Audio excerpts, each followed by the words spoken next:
비상 베를린 천사의 시.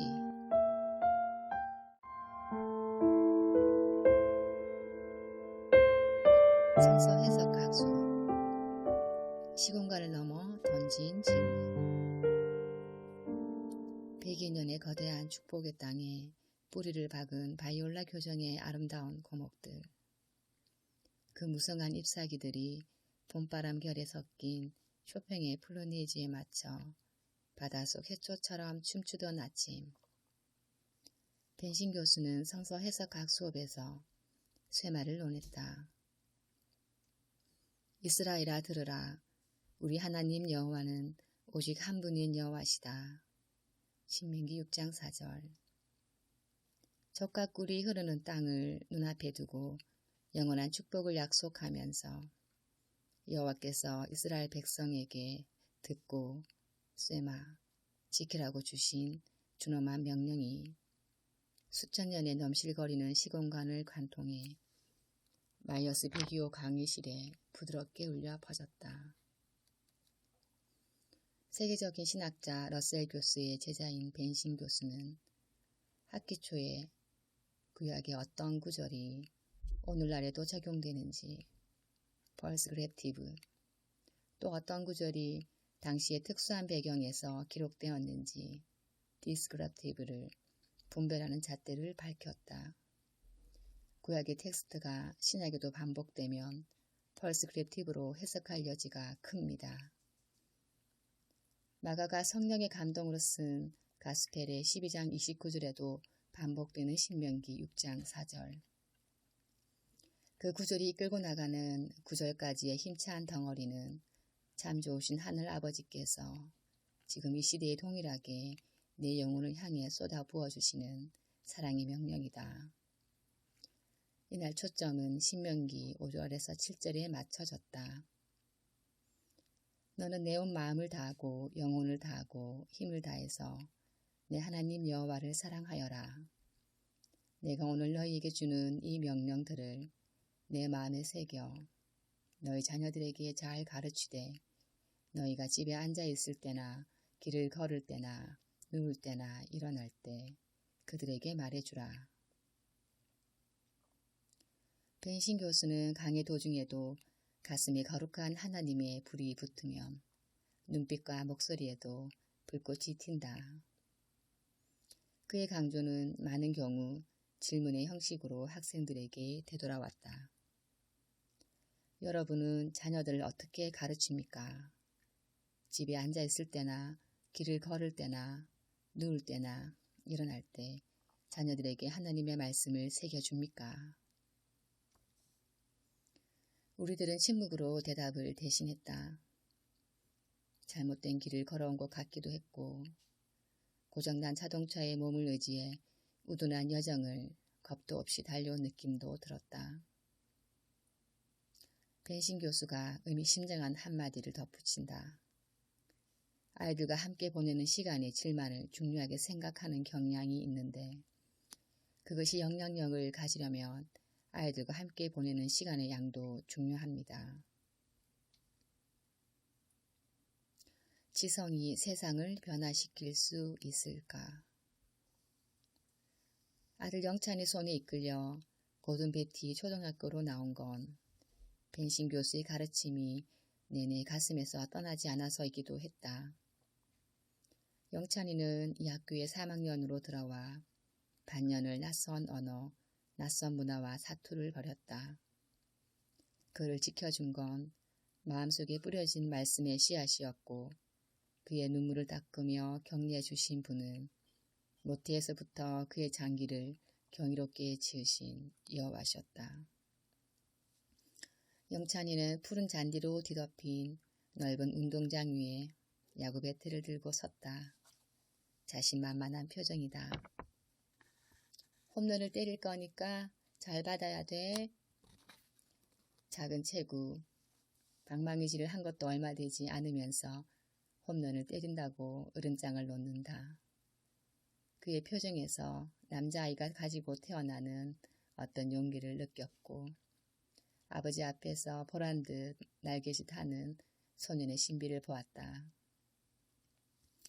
나는 마치 프로 선수처럼 공을 던졌고 공은 경쾌한 소리를 내며 배트에서 떠나 하늘 높이 치솟았다. 어쩜 하늘은 저렇게 아름다울까. 저녁 7시라 하늘에는 이미 휘황찬란하게 달이 떴고 공은 흑백 사진처럼 거뭇해진 하늘을 가로질러 희미한 궤적을 그었다. 영화의 한 장면처럼 시간이 갑자기 느리게 흘렀고 궤적은 95년 서울대학교 아크로폴리스 광장에 내려앉았다. 매운 체류탄의 살벌한 구호로 점령당하지 않을 때마다 나는 아크로폴리스 잔디 광장에 몸을 눕히고 나른한 봄 햇살을 맞았다. 친구처럼 지내던 후배 홍순영은 가끔 저기가 가득한 시조를 지어 체류탄을 옹호하기도 했고 볼이 항상 홍주를 띄었던 한국 외대를 다니던 어떤 친구는 전철을 타고 서울대까지 와 붉은 깃발을 흔들어 댔다. 아크로폴리스에 누워 나는 지성이 세상을 변화시킬 수 있을까를 생각했다. 교정에 가득 찬 미움의 바이러스를 가까스로 헤쳐나가면서 나는 지성을 미움과 등식 관계에 놓았다. 누군가를 저렇게 미워한다면 그 누군가는 결코 변화되지 않을 거야. 생각은 확신이 되어갔다. 깃발을 흔들고 돌아온 친구들의 삶은 낡고 다른 군더더기 종류로 보였다. 술을 개워냈고 눈빛 속에 칼이 있었고 미움보다 더 큰 두려움이 그들의 삶을 지배하고 있었다.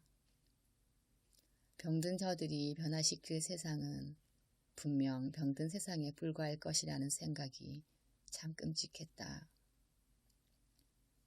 학생회관에 있던 영화 감상실에서 빔 벤더스 감독의 베를린 천사의 시를 보고 나오면서 나는 서울대가 참된 신을 잃어버린 암울한 베를린이라고 못을 박았다. 그러던 어느 날 서울대 CCC의 순장이라고 자신을 소개한 전자공학과에 다니는 한 분이 내 손을 잡았다. 우리는 1:1 성경 공부를 했고 그 형제로부터 받은 사랑이 나를 거룩하신 하나님의 사랑에 눈뜨게 했다. 그 형제분은 언제나 같은 찬양으로 1:1을 시작했었다. 문들아 머리 들어라 들릴지어다. 영원한 문들아 영광의 왕이 들어가시도록 영광의 왕 들어가신다.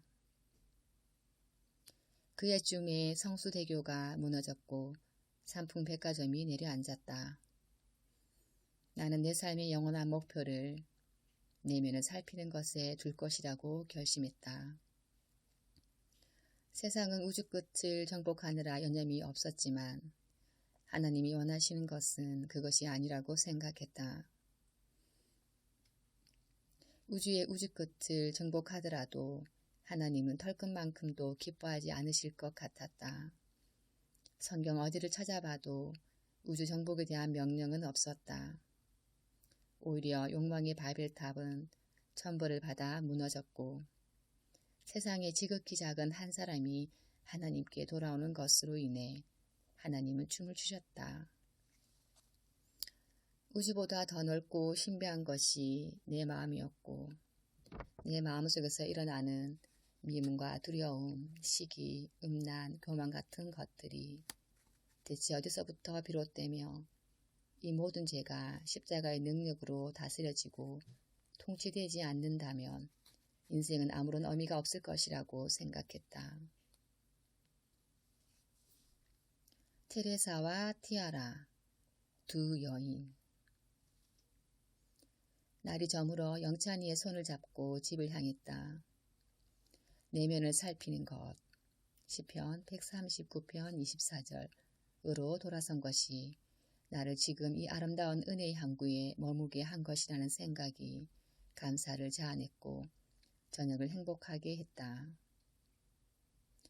아내가 잠들고 나는 아빌라의 테레사가 쓴 아무것도 그분을 향한 마음을 방해하지 못하게 하라와 클레르보 버나드가 쓴 하나님의 사랑에 대해를 폈다. 주님과 함께 보내는 고요한 여정은 나를 천국의 가장 은밀하고 아름다운 곳으로 데려간다. 아빌라의 테레사가 한 기도문을 따라 읊조렸다. 오 주여, 이 밤 주님과 함께 있는 이 고요한 시간을 어떤 것도 방해하지 않게 하소서. 어떤 것도 나를 두렵게 하지 않게 하시옵소서. 나는 당신의 음성을 들으며 당신은 평화를 약속하십니다. 티아라가 떠올랐다. 영성 수업 소그룹 모임에 나오는 흑인 여성이다. 결핍과 단절로 점철된 가정 환경에서 하나님은 그녀의 영혼을 보호해 주시고 탈봇 신학교로 부르셨다.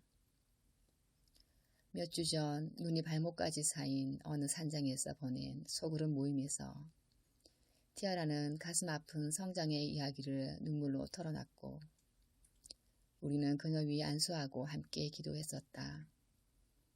그녀는 자신이 경험한 것을 바탕으로 여성 학대에 관한 책을 쓴다고 내게 말했고 그녀는 해밍웨이로부터 글쓰기를 배웠다는 내 말에 우리는 좀 더 대화가 필요하겠다며 구김없이 웃었다. 그녀가 오늘 소그룹 모임에서 한 번의 눈물을 더 흘렸다. 어떤 사고로 낡은 차를 쓸 수 없게 되었고 그 일로 안경을 망가뜨렸다고 했다. 안경 맞출 150달러가 없어 가족에게 도움을 청했는데 절망만 확인했다고 했다. 블랙홀이 그녀로부터 한오락의 희망도 다 앗아간 듯 했다. 그녀는 가족에 대한 분노로 일주일을 보냈고 극도의 대인 기피로 지난 수업 시간에도 나오지 못했다고 했다. 그런데 그 뒤에 간증이 귀했다. 분노와 증오의 시간 속에서 한 친구가 제게 도움의 손길을 내밀었어요. 그 친구는 제가 사역할 수 있는 교회를 알아봐주고 함께 있어주고 마음을 받아주었어요. 그 친구를 통해 나는 내가 하나님으로부터 사랑받고 있는 존재라는 생각을 깊이 하게 되었어요. 티아라는 내면으로부터 증오의 감정이 다시 올라온 것이 놀라웠고 폭풍 속에 찾아오신 하나님의 사랑을 다시금 붙잡았다고 했다. 그녀의 고백을 들으면서 나는 내면의 영혼을 온갖 죄로부터 지키는 것이 얼마나 중요한지 재인식하고 하나님께서 이 성화로 영광받기 원하시기에 허락하시는 참된 자신의 발견의 축복을 생각했다. 솔로몬의 지혜도 같은 고백을 했다. 무엇보다도 내 마음을 지켜라. 내 마음에서 생명의 샘이 흘러나오기 때문이다. 잠언 4장 23절. 얼마 전 나는 누군가를 도와주고 내 안에 있는 죄를 발견했다. 재정이 부족해 카드로 생활을 하고 있는 자매였다. 하나님께서 도서관을 지나치다 그 자매의 사연을 듣게 하셨고 나는 그 자매가 바닥난 잔고로 인해 학교까지 그만둘 수 있는 상황이 안타까워 몇 주를 함께 기도하자고 했다. 기도 중에 하나님께서는 어바인의 박 목사님을 생각나게 하셔서 찾아가도록 권했다. 그날 수요 여성 예배가 끝나고 얼마의 시간이 흐른 뒤 전화가 왔다. 차맹건 전도사님 고마워요. 박 목사님께서 저를 도와주시겠다고 하셨어요. 순간 나는 식은땀을 흘렸다. 기도가 응답됐다는 기쁨을 비집고 올라오는 그 어떤 시기심. 그런 마음이 내 영혼에 잠자고 있었다는 사실을 알고 고통이 거대하게 밀려왔다. 매일 고해 성사를 하지 않으면 잠들 수 없었던 잔다르크의 심정처럼 갑작스럽게 거대한 골리앗 앞에 선 기분이었다. 사단이 속삭였다. 그래, 내 속에 있는 시기심을 보았느냐? 그게 너의 실체야. 이게 내 오랜 내면의 성찰의 현 주소야. 꿈에 나타난 천국, 은혜로 세우시네. 사단은 내 옛 자아가 기억하고 있는 죄성을 끄집어내 나를 예수 그리스도의 사랑에서 끊어버리려고 했다.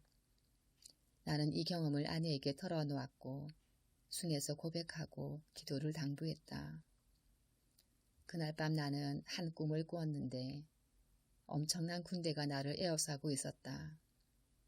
한 줌의 바람도 지나갈 텀 없이 빽빽한 군대는 위용 있는 장검과 불병거로 진치고 죽음의 나팔을 불었다. 나는 키 작은 소년이었고 갑작스럽게 나를 둘러싼 지옥으로부터의 진군해온 죽음의 군대 앞에서 두려움에 떨었다. 나는 니네의 성이 하나님의 축복을 받게 된 모습을 언덕 위에서 지켜보면서 자신의 마음속에 솟아난 시기의 마음에 분노해 내가 사는 것보다 죽는 것이 낫겠습니다 라고 고백했던 요나처럼 스스로에게 칼을 겨누었다. 그때 나는 소리가 있어 하늘을 올려다 보았는데 천사가 뿔나팔을 불며 손을 내밀고 있었다. 나는 예수 그리스도를 향한 사랑을 갈망하며 그 손을 잡았는데 천사는 나를 죽음의 군대 속에서 끄집어내 큰 도성의 문 앞으로 인도했다. 그 도성은 금과 각종 보석으로 지어진 찬란한 나라였는데 입구에는 하나님의 나라이라고 서여 있었다. 그 도성에는 유일한 출입문이 하나 있었는데 예수님이셨다. 예수님께서는 죄로 인한 두려움의 늪에서 녹초가 된 나를 일으켜 세우시며 말씀하셨다. 나는 문이다. 누구든지 나를 통해 들어오는 사람은 구원을 얻고 들어오고 나가면서 꼴을 얻을 것이다. 요한복음 10장 9절. 하나님의 나라는 내 안에 있다. 누가복음 17장 21절. 나는 예수님을 통과해 하나님의 나라로 들어갔고 그 나라는 나의 내면에 이미 와 있었다. 꿈에서 깬 나는 아빌라의 테레사의 책 아무것도 그분을 향한 마음을 방해하지 못하게 하라의 7째 날 묵상편을 읽었는데 하나님께서는 내가 제약 중에 있을 때 십자가를 향해 날아오르는 것이 무엇인지 가르쳐 주셨다. 많은 사람들이 겸손하게 하나님 앞에 나아간다는 것을 잘못 알고 있습니다. 당신은 그들처럼 하나님 앞에 수줍어하지 마십시오. 하나님께서 주시는 은혜를 거절하는 것은 겸손이 아닙니다. 참된 겸손은 당신이 아무런 자격이 없다는 사실을 인식하면서 하나님이 주시는 은혜를 받고 그 은혜로 인해 기뻐하는 것입니다. 나는 내 안에 발견된 죄악의 모습을, 그 약한 모습을 그대로 하나님의 은혜 앞으로 가져갔다. 오 주님, 나는 내 죄악을 숨기지 않겠습니다. 더 좋은 모습으로 위장해 주님 앞에 나아가지 않겠습니다. 내가 내 안에 발견한 연약함과 죄악을 가지고 주님 앞에 나아가지 않는다면 내가 어찌 고침을 받겠습니까? 내 연약함을 아시오니 이 모든 죄를 가져가 주시옵소서. 데이빗 베너는 사랑의 모든 것을 맡기라는 책에서 연약함을 가진 진짜 자아를 가지고 나오는 것의 중요성을 강조하고 이 솔직하고 연약한 자아가 하나님의 사랑의 비추임을 받을 때 진정한 변화가 일어난다고 강조하고 있다. 우리 자신의 두렵고 분노하고 상처 입은 모습 그대로 하나님의 사랑을 만나지 못하면 결코 치유함이란 없습니다. 이것이 바로 우리가 강하고 온전한 것 같은 모습이 아닌 취약하고 부서진 채로 하나님의 사랑을 만나야 하는 이유입니다. 이번 학기 영성 수업에서 발견한 보배로운 글귀다. 십자가를 향해 날아오르기. 분노가, 미움이, 교만이, 외로움이, 게으름이, 음란한 마음이 광풍과 함께 파도처럼 덮쳐올 때 그리스도인들이 해야 할 것은 숨는 것이 아니다. 좀 더 잘해보겠다고 애쓰는 것도 아니다. 고치는 것도 아니다. 주님을 사랑하는 마음으로 십자가를 향해 날아오르는 것이다. 주님은 이러한 우리의 모습을 무척 기뻐하신다. 우리에게는 숨기고 더 잘하고 고칠 수 있는 능력이 전혀 없다. 십자가에서 보여주시는 놀라운 사랑이 내 죄악을 태워버렸다. 가벼워지는 거대한 슬픔. 저녁 11시에 주님과 함께 떠난 묵상과 글쓰기의 여정이 기쁨 가운데 새벽을 지나 동이 텄다. 오전 6시가 넘었다. 가끔 이러한 달콤한 여정은 나를 하나님의 깊은 곳으로 이끌고 가고 추상으로가 아닌 경험으로 만난 하나님과의 이러한 친밀한 관계는 내 영혼에서 모든 의심을 몰아낸다. 주 안에서 좋은 친구가 된 YWCA에서 근무하시는 어느 여자 집사님이 견딘 자에게 창조되는 거울이라는 제목의 나의 지난 글을 읽고 메일을 보내오셨다. 하나님과의 관계 속에서 경험하는 영적 성숙이 묻어났다. 가끔 어바인 기차역에서 플러턴 사무실까지 기차를 타고 출근하는 짧은 시간 속에서 많은 사건들을 보며 영혼육으로 겪게 되는 것이 신기할 때가 있어 즐기고 있지요. 운전할 필요가 없어 마음의 여유가 있고 많은 생각을 하나님 앞에서 정리하는 기회가 됩니다. 똑같은 사람들 속에 겪는 똑같은 일만 집중하다 보면 좁은 시야로 매일이 똑같은 그날인데 새날을 주시는 하나님 안에서 세상을 보면 넓은 생각으로 새로운 것을 깨닫게 하시기 때문이지요. 해 아래 새 것이 없는 우리의 짧은 인생, 마른 풀과 같은 연약한 인생이 하나님을 만나면 고난을 축복으로 속사람이 강건해지는 것을 깨닫게 됩니다. 이럴 때 믿음이 자라는 기분은 예전에는 몰랐는데 알아지는지에 하나님이 주시는 선물이지요. 시력이 약해서 오두막을 아직도 읽고 있는 중입니다. 매기 죽음보다 깊은 잠 속에서 경험하는 성부, 성자, 성령은 우리가 듣고 배워서 알고 있는 것과는 좀 다릅니다. 삼위일체의 하나님이 함께 사랑으로 연결된 하나, 자연스러운 부드러움, 친절한 진실, 서로를 존중하고 인정하는 그 사랑으로 맥이 거대한 슬픔 속으로 스며듭니다. 이 사랑으로 맥은 혼란 가운데서 서서히 갇혀있던 거대한 슬픔이 가벼워짐을 느낍니다. 삶에서 이런 일이 이루어지는 것이 하나님의 나라가 아닐까 합니다. 나를 명건 예수라고 부르며 지극히 작은 자를 사랑으로 섬겨주신 원 장로님이 미국 중부 지역 방문을 마치고 샌디에이고 주립대학으로 돌아오셨고 가을 학기 1차 수강 신청을 마쳤고 5월호 신문을 은혜 가운데 마감했다. 변호사로 목회학 석사를 공부하고 있는 샘킴 형제님에게서 워싱턴을 중심으로 펼치고 있는 탈북 사역을 전해 들으면서 샘킴 형제님의 신실함을 느꼈고 탈북 사역을 통해 일하고 계신